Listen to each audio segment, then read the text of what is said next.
শেরপুরের নালিতাবাড়িতে পরিবেশ উপদেষ্টা সৈয়দা রিজওয়ানা হাসানের গাড়িবহরে হামলার ঘটনা ঘটেছে। এ সময় 4 জন সাংবাদিক আহত হয়েছেন। সোমবার দুপুরে উপজেলার দাওধারা কাটাবন এলাকায় এমন ঘটনা ঘটে। হামলায় আহতরা হলেন এখন টিভির সাংবাদিক জাহিদুল খান সৌরভ, সময় টিভির ভিডিও জার্নালিস্ট বাবু চক্রবর্তী, বাংলা টিভির নাইম ইসলাম, বাংলাদেশের খবরের শাহরিয়ার শাকির সহ আরও 2 জন।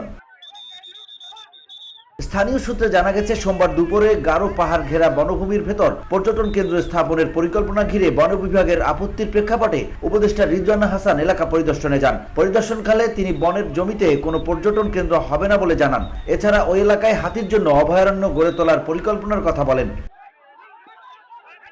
তার এই ঘোষণার পরই স্থানীয় লোকজনের একাংশ ক্ষুব্ধ হয়ে ওঠে। পর্যটন কেন্দ্রের পক্ষে ও বিপক্ষে থাকা দুপক্ষ উপদেষ্টার গাড়িবহর আটকে বিক্ষোভ শুরু করে। এক পর্যায়ে উত্তেজিত জনতা গাড়িবহরের সঙ্গে থাকা সাংবাদিকদের লক্ষ্য করে হামলা চালায়। এতে শেরপুরে কর্মরত অন্তত 6 সাংবাদিক আহত হয়েছেন।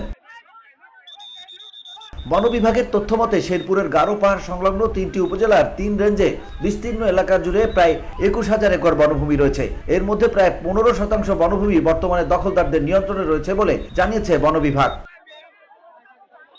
VOD Bangla news desk.